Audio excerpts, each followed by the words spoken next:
All right.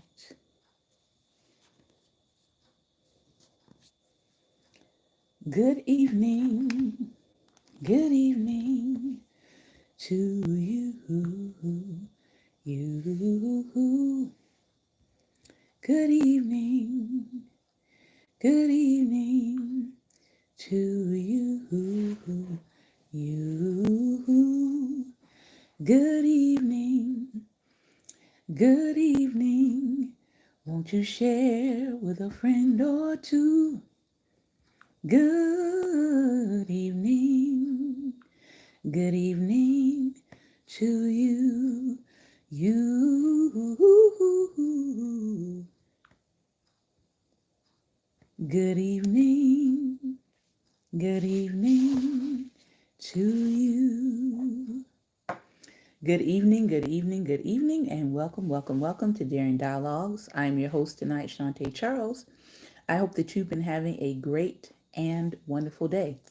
We are nearing our very last broadcast for the season, and that is hopefully going to take place on tomorrow. We will hit our 100th episode for season 10, and we will also hit our 1000th episode of Daring Dialogues as a whole. I want to take this time to thank those of you who have partnered with us throughout this entire time. I want to thank my We Dare Squad partners who are a part of our Patreon family. And you can also join us over there at patreon.com/Daring Dialogues. Even though we conclude our season, I will be posting some things there over the summer. So if you want to find out more about what we have going on and what we're going to be planning for the fall, I invite you to join there for the subscription, and you will have access to content and ideas and sessions before it happens. We also have a quarterly meeting that we hold with our Patreon partners. So if you join, you will be aware of when those quarterly sessions happen, as well as you will also get access to hand-picked gifts of thanks from me, which happen every quarter. So moving on into tonight, we said that we were going to be looking at the Supreme Court and some landmark decisions. This is the book that I am taking a look at.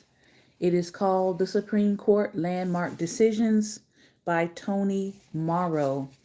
And it's actually talking about 20 cases that changed America. We're just going to be looking at 3 of them tonight. But before we get into that book, I wanted to share from this one that we were looking at last night, Easy Guide to the U.S. Constitution.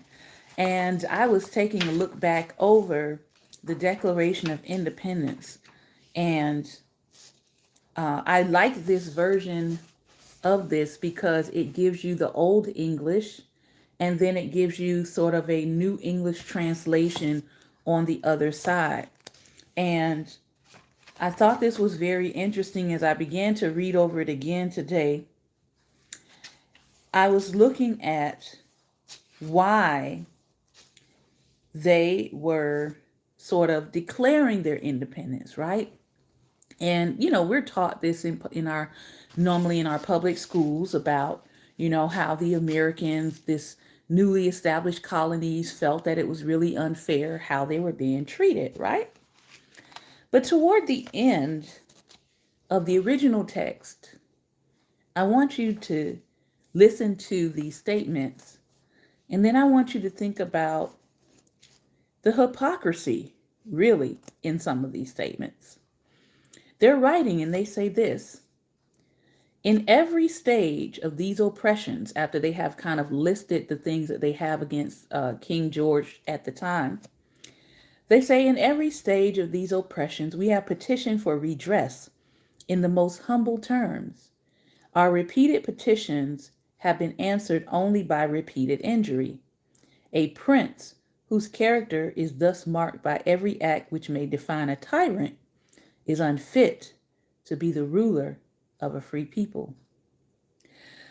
Now, before that, they say that um, the king had excited domestic insurrections among them and had endeavored to bring on the inhabitants of the frontiers the merciless Indian savages, whose known rule of warfare is an undistinguished destruction of all ages, sexes, and conditions. So they're writing and they are putting in this Declaration of Independence that the king has sought to pit them against Native American quote unquote savages. Imagine you coming to someone else's country that is already occupied and you are literally driving them off their land, murdering them, but yet you are in this document calling the indigenous people savages and saying that they have been known to kill everyone, including women, children, and the elderly. Well, the settlers were also doing that, but they don't note what they've also been doing. They just put that out there as far as indigenous people. And remember, this is a long held, long honored historical document. So this is how they felt about indigenous people at the time. But then they go on to say, if a ruler is capable of acting only as a tyrant, then he's unfit to rule a free people. Well, what did they think the natives were? The natives, the indigenous people, were a free people before they came along and decided that they wanted to settle their territories. So yet they're calling for themselves to be free, while at the same time engaging in practices of enslavement, right?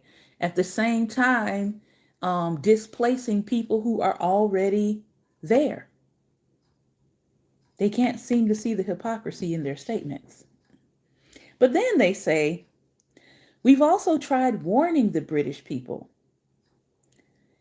Or in the Old English, it says, nor have we been wanting in attentions to our British brethren. We have warned them from time to time of attempts by their legislature to extend an unwarrantable jurisdiction over us. We've reminded them of the circumstances of our, get this, immigration and settlement here. So they themselves called themselves immigrants and settlers. All right. I know sometimes people get upset or offended by when white people who came to this country are called immigrants, but they themselves call them that in the document. Okay. We have appealed to their native justice and magnanimity and have conjured them by the ties of our common kindred to disavow this usurpation, which would inevitably interrupt our connections and correspondence. In other words, we have reminded them why we left Great Britain and settled here. We have appealed to their sense of justice and kindness. So the American settlers say they too have been deaf to the voice of justice and consanguinity. In other words, these American settlers were saying, we want justice. Imagine that. And I couldn't help but read this and think about how many times that Black people in every stage of our oppression in this country have petitioned for redress in the most humblest of terms. How, some of these leaders that we have had in our leadership of this country have in some ways been like tyrants, unfit to be rulers of free people. And then they too have been deaf to the voice of justice and kindness. So I find it very interesting that these kind of words and language is being used by the early American immigrants and settlers, as they call themselves in the Declaration of Independence. Okay. But they say, we must therefore acquiesce in the necessity which denounces our separation and hold them as we hold the rest of mankind, enemies in war, in peace, friends. They're basically saying it's necessary to think of the British people not as our brethren. Don't think of the people who are trying to oppress you. the American settlers say, we can't think of you all as our brethren right now. I find that, again, very ironic because people love to tell black people about their brethren, the white people. Whereas these white people are telling the other white people, we can't think of you as a brethren right now, but as any other person. Friends during peace, but enemies during war. Again, I'm reading from the Declaration of Independence and what the early Americans had to say to the British that they felt were oppressing them. Now, they're using this language, but yet when other people groups turn around and say, Americans, you're doing the same thing, it's, oh, no, no, no. You have no right to really use that language. Well, what distinguishes the right to use that language? The fact that they consider themselves people, number one, and free people, number two. And the fact that it is codified into our Constitution, when they do mention Native people, they often refer to them in the Constitution as savages. So just consider that. That oftentimes we keep wondering why we're going around the mulberry bush in our country, but it starts from the foundation. Oftentimes they never saw any other person as equal to them or as deserving of the same freedoms and rights that they wanted for themselves. This has always been the crux and the underpinning of the United States of America. That is something that people need to recognize and understand. All right? There were two cases that came out this week, both of them involving Black men, one who had been killed by a no-knock warrant, and the other one who had been killed in a McDonald's driveway. They say he had a phone in his hand and a gun on his seat. And according to their cams, their dash cams or whatever, they couldn't tell whether it was a phone or a gun. So they fired 23 shots, killing this man. His family said that he was having a mental health crisis. They knew he was having a mental health crisis, and rather than respond to his mental health crisis with actual help, they responded by murdering him. The other gentleman who they're not going to charge, who the prosecutors say there's not enough evidence to charge in the no-knock warrant, said that they could not find enough evidence and that the shooting and murder was justified. Again, until the policies and the laws change, we are unfortunately going to continue to see more of this because of the way that the no-knock laws and policies are written. These people are getting off on killing people in cold blood.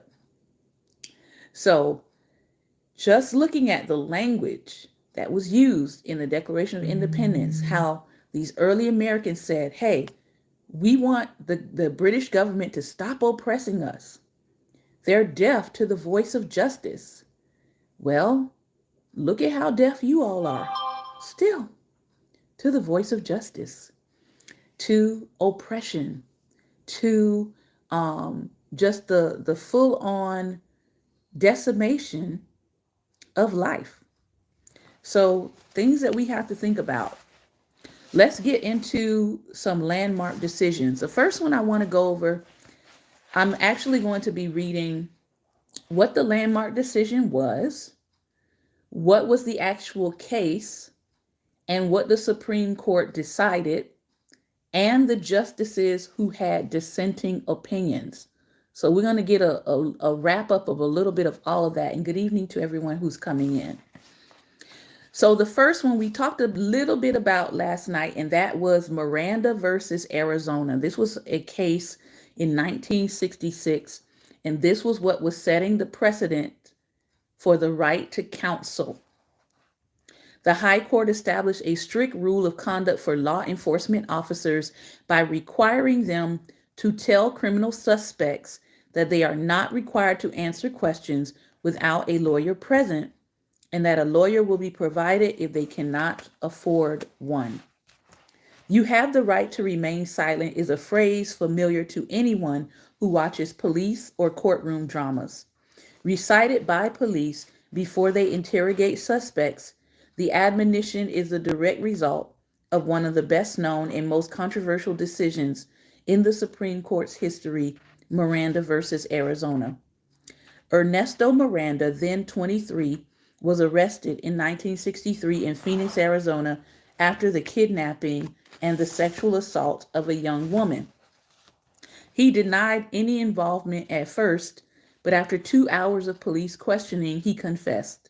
Police did not tell Miranda that he had the right to have an attorney present, so at trial, his lawyer said the confession should not be admitted into evidence. It was, and he was convicted. Miranda's appeal reached the Supreme Court at a time when the justices were increasingly sympathetic to the rights of criminal defendants. In siding with Miranda, the court majority invoked the Fifth Amendment to the Constitution, which said that no criminal suspect can be forced by government to be a witness against himself. Chief Justice Earl Warren felt this individual right was so fundamental that police should be told explicitly what to say to suspects before interrogations can begin. To enforce the new rule, the court added that if the Miranda warning was not properly given, any resulting confession could not be admitted as evidence.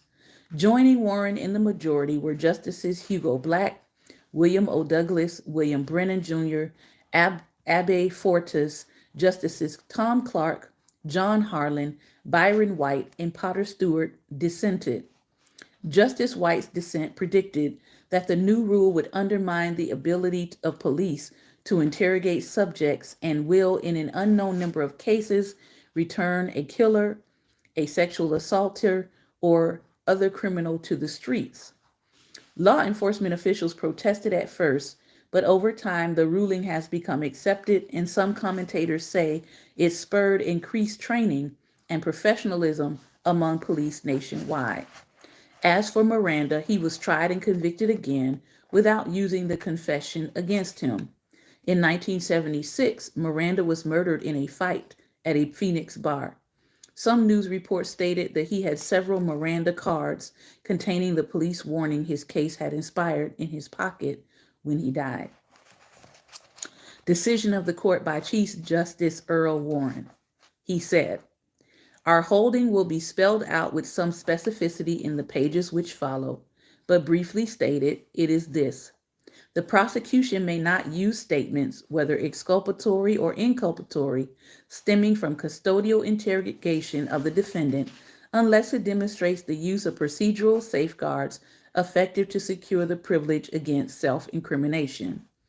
But custodial interrogation, we mean questioning initiated by law enforcement officers after a person has been taken into custody or otherwise deprived of his freedom of action in any significant way. As for the procedural safeguards to be employed, unless other fully effective means are devised to inform accused persons of their right to silence and to assure a continuous opportunity to exercise it, the following measures are required. Prior to any questioning, the person must be warned that he has a right to remain silent and that any statement he does make may be used as evidence against him, and that he has a right to the presence of an attorney, either retained or appointed. The defendant may waive effectuation of these rights provided the waiver is made voluntarily, knowingly, and intelligently. If, however, he indicates in any manner and at any stage of the process that he wishes to consult with an attorney before speaking, there can be no questioning. Likewise, if the individual is alone and indicates in any manner that he does not wish to be interrogated, the police may not question him. The mere fact that he may have answered some questions or volunteered some statements on his own does not deprive him of the right to refrain from answering any further inquiries until he has consulted with an attorney and thereafter consents to be questioned. The current practice of incommunicado interrogation is at odds with one of our nation's most cherished principles, that the individual may not be compelled to incriminate himself unless adequate protective devices are employed to dispel the compulsion inherent in custodial surroundings. No statement obtained from the defendant can truly be the product of his free choice. The privilege against self-incrimination, the essential mainstay of our adversary system, is founded on a complex of values. All these policies point to one overriding thought. The constitutional foundation underlying the privilege is the respect a government, state or federal, must accord to the dignity and integrity of its citizens.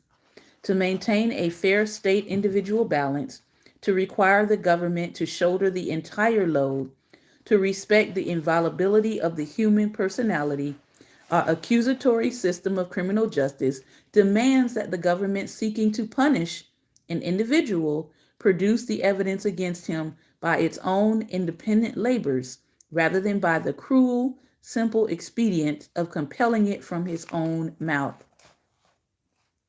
Just let that sink in. The Fifth Amendment privilege is so fundamental to our system of rule, and the expedient of giving an adequate warning as to the availability of the privilege so simple, we will not pause to inquire in individual cases whether the defendant was aware of his rights without a warning being given. Assessments of the knowledge the defendant possessed, based on information as to his age, education, intelligence, or prior contact with authorities, can never be more than speculation. A warning is a clear-cut fact.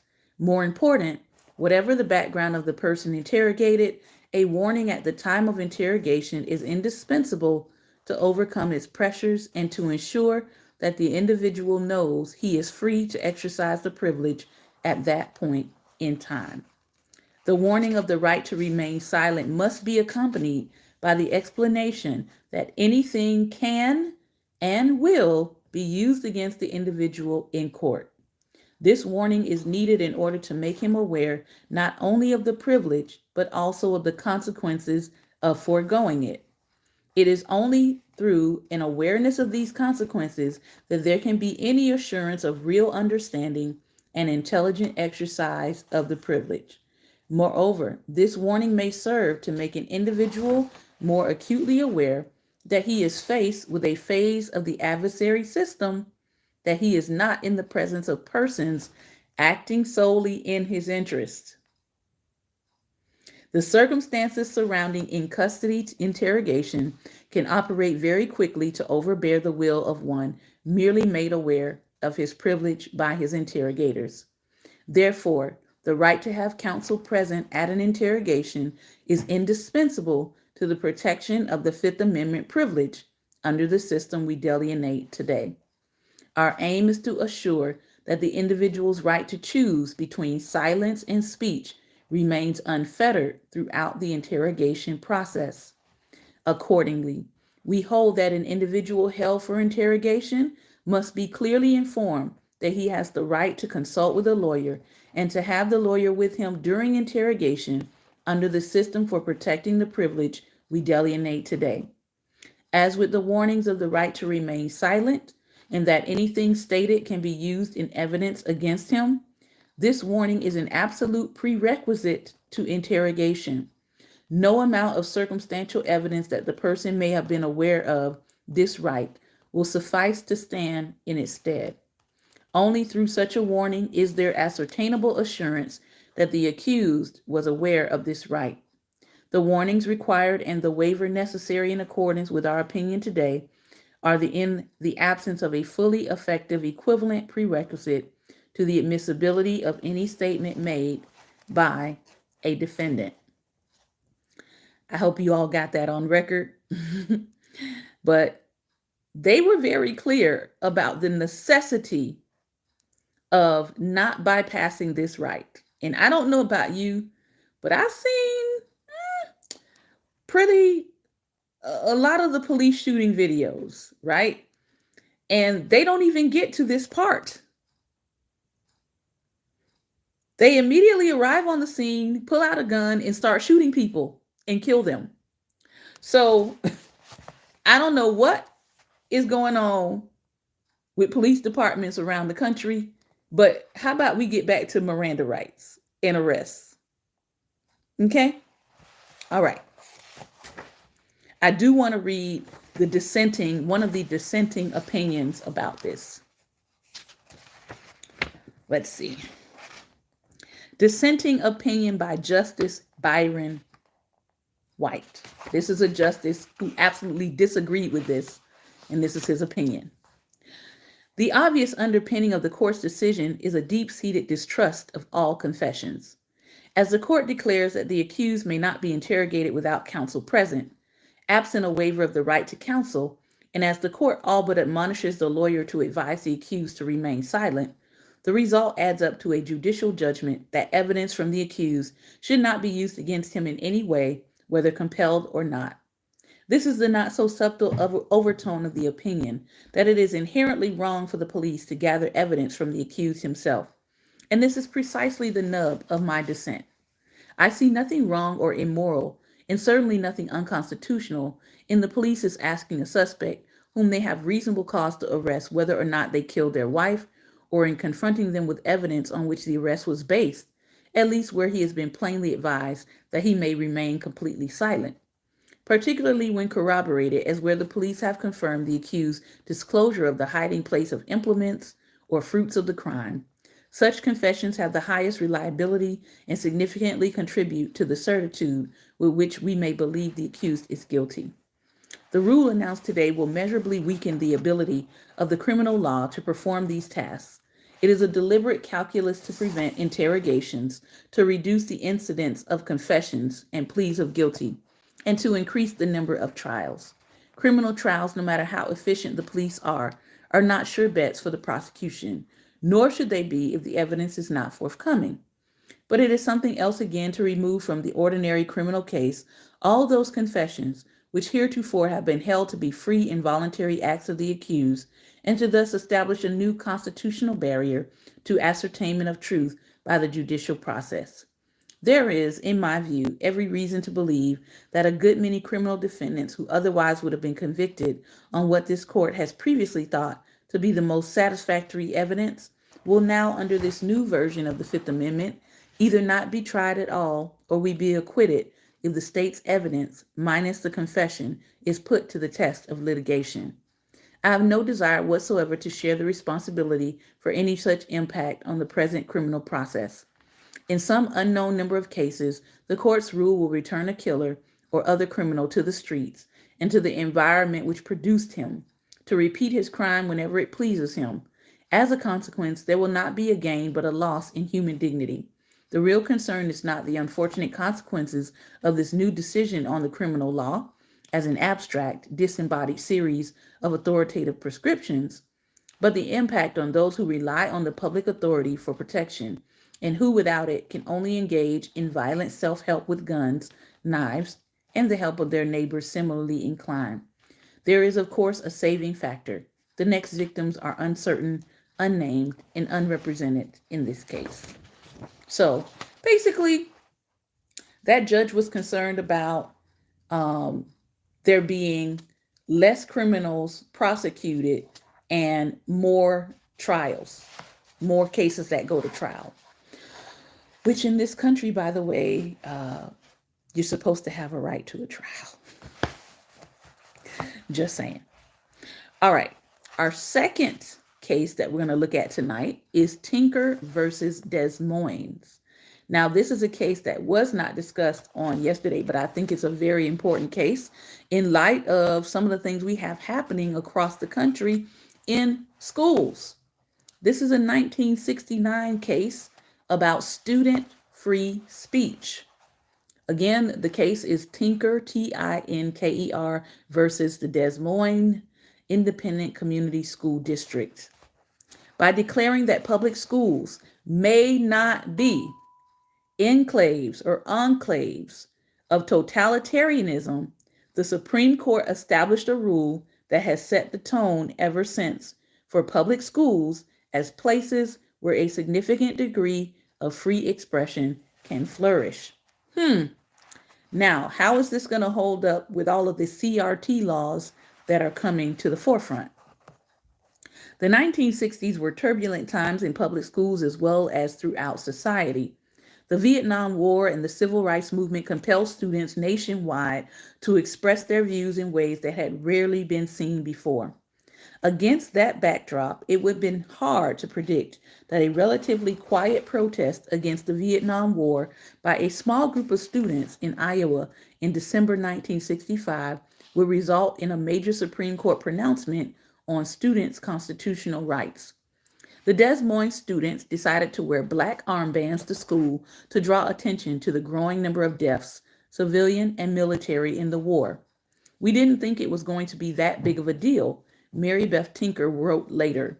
But word spread and school officials decided that wearing an armband would be cause for suspension. Kind of sort of like wearing a Black Lives Matter t-shirt, but let's continue. Tinker, then an 8th grader, was suspended along with her brother John, who was in high school, and another student. With the aid of the Iowa Civil Liberties Union, parents supporting the suspended students filed suit in federal court, alleging a First Amendment violation. The case made its way to a liberal Supreme Court that was expanding freedoms guaranteed by the Bill of Rights, including the First Amendment. But arguments that the court should defer to school officials on questions of discipline made the case difficult to decide. Justice Hugo Black, known as a strong defender of First Amendment rights, surprisingly made an exception in the Tinker case by voting in favor of the school district. The court ruled 7-2 in favor of student rights, with Justice Ab Fortas writing the majority opinion. Fortas was joined by Chief Justice Earl Warren, Justices William O. Douglas, William Brennan Jr., Thurgood Marshall, Potter Stewart, and Byron White. White and Stewart wrote brief concurring opinions. Justices Hugo Black and John Harlan wrote separate dissents, voicing concern about a breakdown of student discipline. The Tinker ruling has been called the Roe v. Wade for public school students, and it launched an era of considerable freedom for students and teachers in the public school setting. But the court gradually reined in that freedom in a series of decisions that culminated in the 1988 ruling in Hazelwood School District versus Kuhlmeyer. In that decision, the court said that officials of a Missouri school district did not violate the First Amendment when they censored articles in a high school student newspaper dealing with divorce and teen pregnancy. The next test of the strength of this ruling may come in the context of student expression online and whether school officials can ban offensive social media postings that are written outside of school property but pertain to school matters. Now, as we are seeing, lots of what's happening and what's being written in social media bleeding into the school environment where kids are coming to school and fighting, shooting, threatening online, threatening to come do things at their school. They're probably going to have to revisit this, and they're probably going to have to expand it.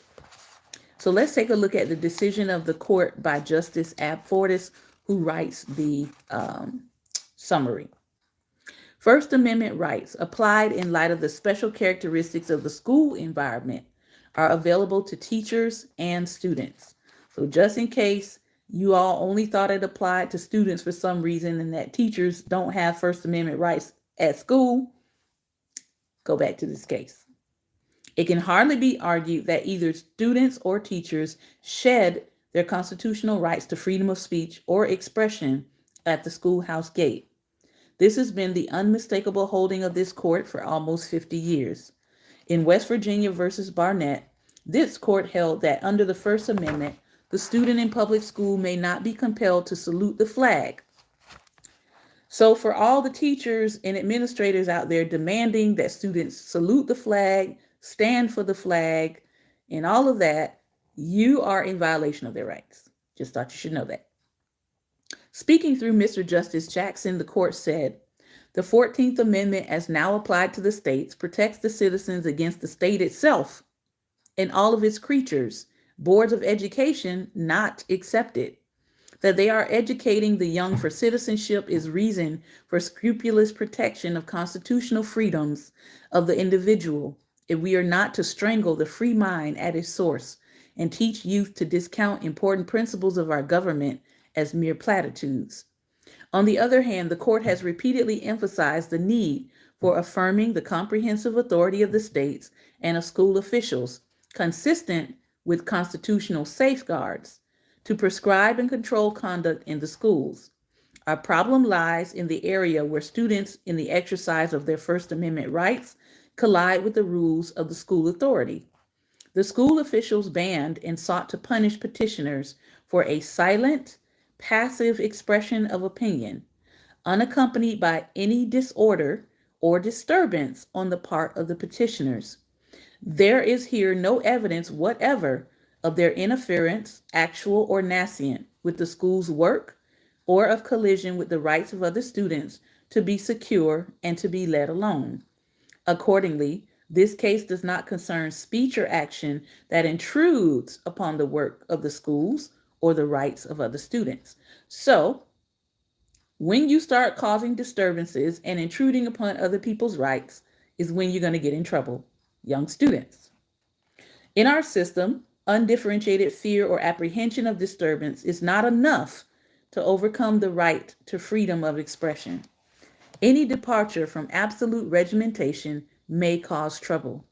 Any variation from the majority's opinion may inspire fear. Any word spoken in class, in the lunchroom, or on the campus that deviates from the views of another person may start an argument or cause a disturbance. But our Constitution says we must take this risk.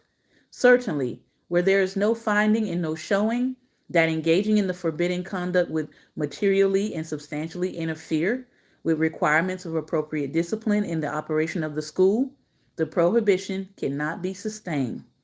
In our system, state-operated schools may not be enclaves of totalitarianism, whether for the liberal or the conservative, by the way. School officials do not possess absolute authority over their students. Let me say that one again. School officials do not possess absolute authority over their students. I know some of them want to think they do. But school officials do not possess absolute authority over their students. Students in school as well as out of school are persons under our Constitution. They are possessed of fundamental rights which the state must respect, just as they themselves must respect their obligations to the state. In our system, students may not be regarded as closed-circuit recipients of only that which the state chooses to communicate. They may not be confined to the expression of those sentiments that are officially approved. In the absence of a specific showing of constitutionally valid reasons to regulate their speech, students are entitled to freedom of expression of their views. Now, in some households, students are not entitled to freedom of expression of their views, but they should be. The principal use to which the schools are dedicated is to accommodate students during prescribed hours for the purpose of certain types of activities. Among those activities is personal intercommunication among the students. This is not only an inevitable part of the process of attending school, it is also an important part of the educational process. A student's rights, therefore, do not embrace merely the classroom hours. When he is in the cafeteria, or on the playing field, or on the campus during the authorized hours, they may express opinions, even on controversial subjects like the conflict in Vietnam, if he does so without materially and substantially interfering with the requirements of appropriate discipline in the operation of the school and without colliding with the rights of others. Under our Constitution, free speech is not a right that is given only to be so circumscribed that it exists in principle but not in fact. Freedom of expression would not truly exist if the right could be exercised only in an area that a benevolent government has provided as a safe haven for crackpots. The Constitution says that Congress and the states may not abridge the right to free speech. This provision means what it says. We properly read it to permit reasonable regulations of speech connected activities in carefully restricted circumstances. But we do not confine the permissible exercise of First Amendment rights to a telephone booth or the four corners of a pamphlet or to supervise an ordained discussion in a school classroom. So, concurring opinions by Justice Byron White. While I join the court's opinion, I deem it appropriate to note first that the court continues to recognize a distinction between communicating by words and communicating by acts or conduct which sufficiently impinges on some valid state interest. And second, that I do not subscribe to everything the Court of Appeal said about free speech in its opinion in Burnside versus Byers, a case relied upon by the court in the matter now before us. Now, dissenting opinion. This is someone on the court, Justice Marshall Harlan at the time, who actually dissented. He said, I certainly agree that state public school authorities, in the discharge of their responsibilities, are not wholly exempt from the requirements of the 14th Amendment respecting the freedoms of expression and association. At the same time, I am reluctant to believe that there is any disagreement between the majority and myself on the proposition that school officials should be accorded the widest authority in maintaining discipline and good order in their institutions. To translate that proposition into a workable constitutional rule, I would, in cases like this, cast upon those complaining the burden of showing that a particular school measure was motivated by other than legitimate school concern. For example, a desire to prohibit the expression of an unpopular point of view while permitting expression of the dominant opinion. Finding nothing in this record which impugns the good faith of respondents in promulgating the armband regulation, I would affirm the judgment below. Aren't you glad that the dissenters did not win out? Because these days, when we look at some of the ludicrous things happening in public schools, and we look at some of the bad choices some of these people are making, I'm glad that students' free speech is upheld. So those are the two cases I want to talk about tonight. Tomorrow, we're going to be reading up on the District of Columbia versus Heller, the right to bear arms. This is another hot topic that I want us to dive into, how the Supreme Court came to the decision that it came to on the right of individuals to bear arms, because that was a landmark decision that clarified some things about the Second Amendment. So these were our two readings on tonight. If you would like to comment on either one, feel free to click on the camera and we will bring you on for some commentary and discussion. Again, we looked at Miranda versus Arizona, the right to counsel, and Tinker versus Des Moines, Iowa School Board, the right to student freedom of speech.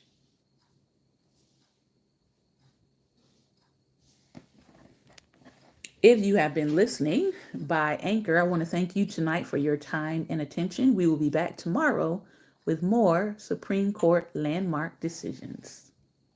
Good evening. Hello. Good evening.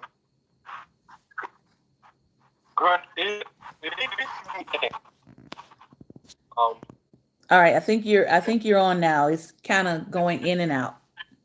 Yeah, I've been having some problems on this end. But anyway, two of the things I want to touch on is the Miranda Act, where it says maybe used against, will be used against you. They need to throw maybe and can out. I mean, yeah, maybe and can out when it comes to us, because it will be, and stuff will be added, and it will be twisted all up. Those are facts. Those are things that have happened. We have witnessed. You're right. See, So, I mean, if it may be, then okay, let's stick with maybe. But that's not what we experience as a people. Mm-hmm. Another thing I want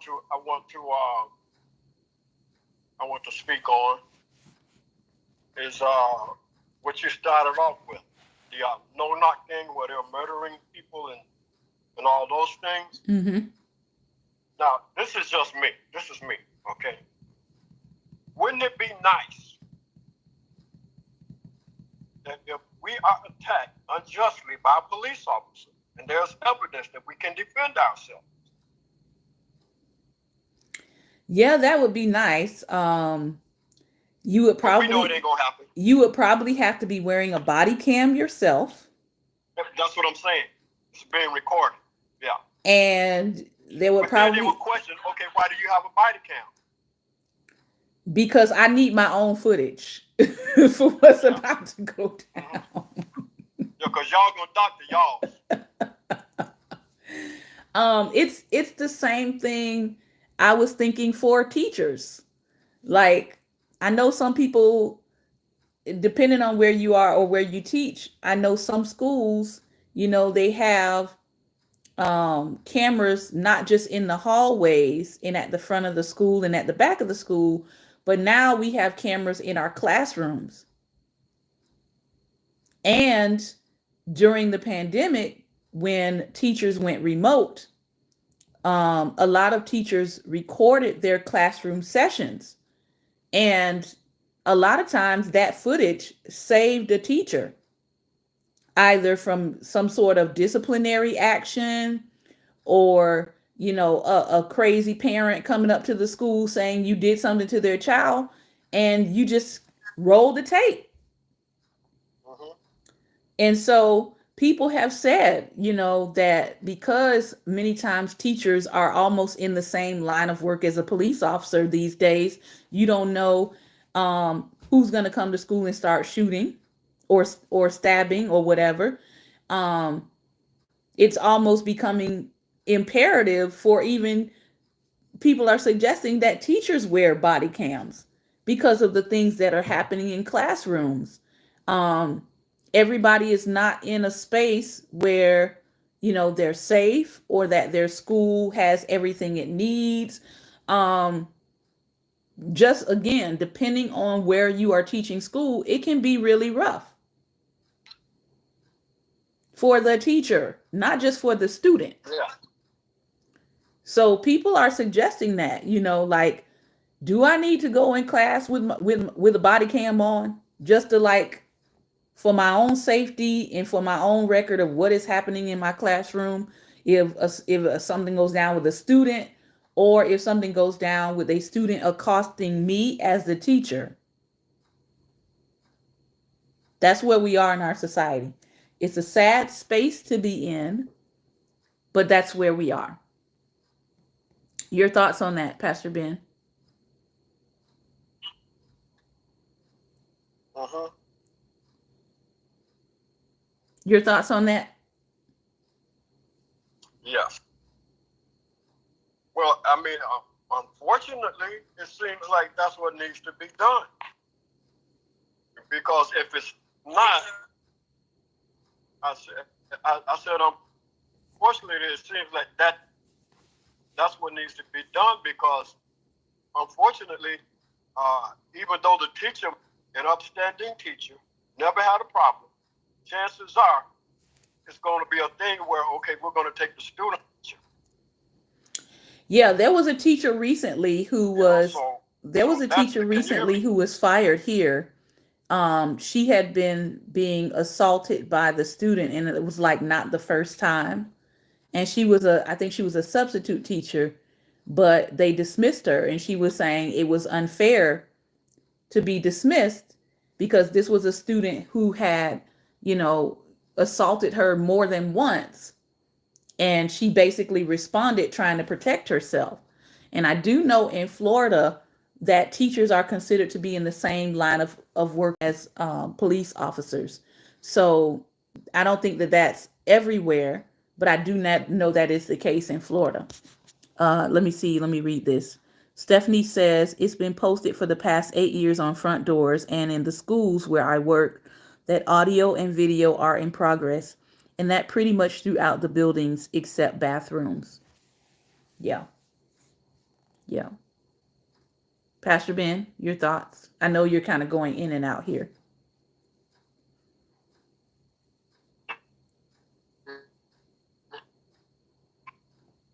Uh-oh. I can't hear you. So you might have to pop out and then pop back in. Let me see.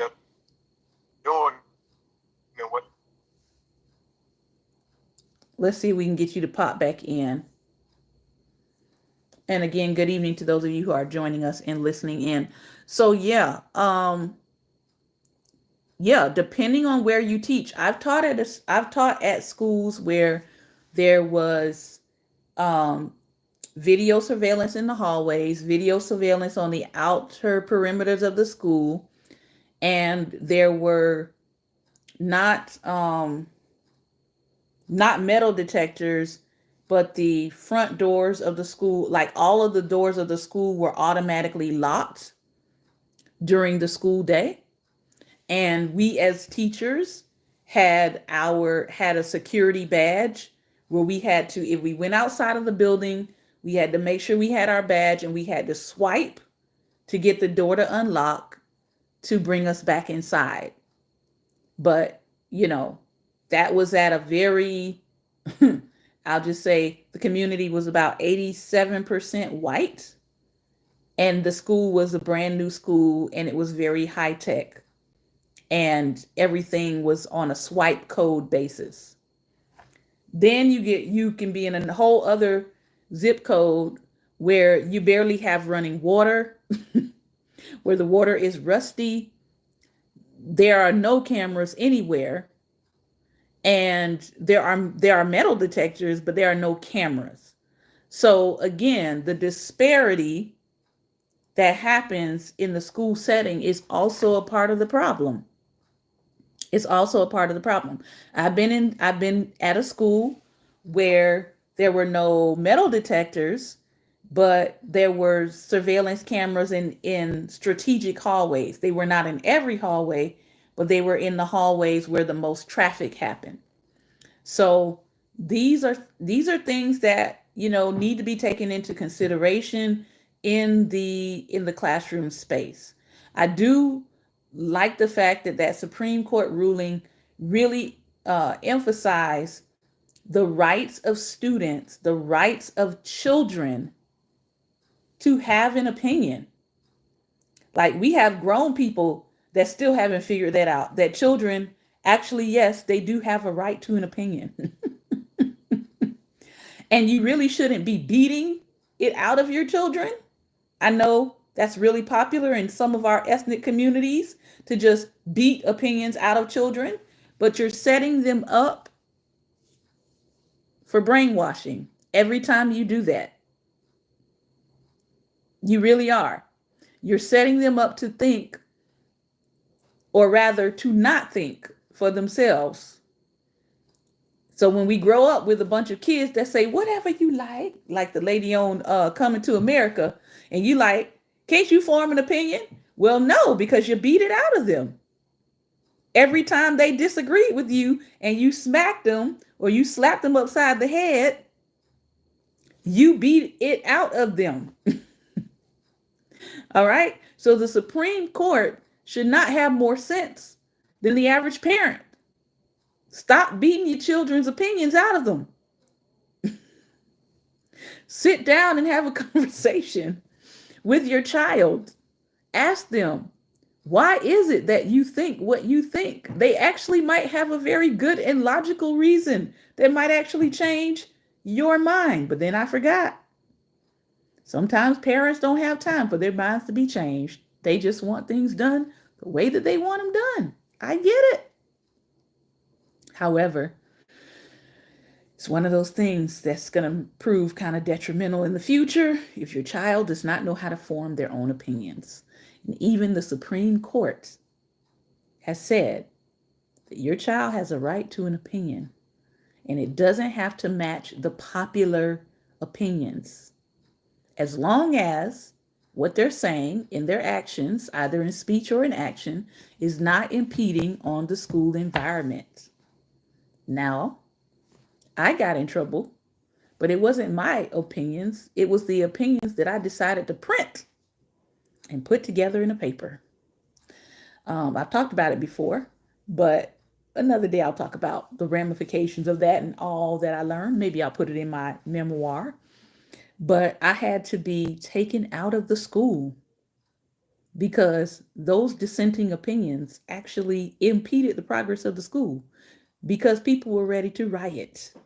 So they said, we've got to get you out of here and take you off the premises because those words were about to incite a riot. And therefore, you are not safe here.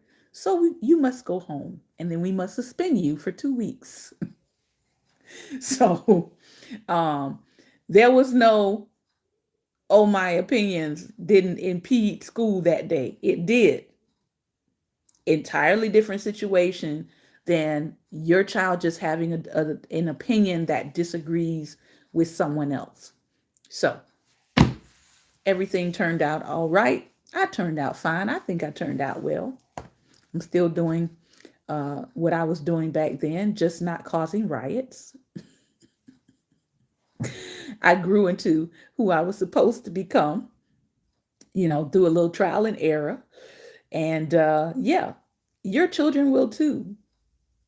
But try to work on not suppressing that part of the children that's in your life. This has been another episode of Daring Dialogues, and I've been your host tonight, Shantae Charles. I hope that you have learned something or thought about something differently than when you first stepped into this space. Remember, light is the most daring opposition to darkness. So continue to go out and be light. Tomorrow, we will be in our last episode of the season, and I look forward to giving out some gifts. So if you want to participate in that, make sure you join us at the top of the hour. And we'll be back 6 p.m. Eastern Standard Time. Remember, light is the most daring opposition to darkness. So continue to go out and be light. Take care and God bless. Take care and thank you for tuning in.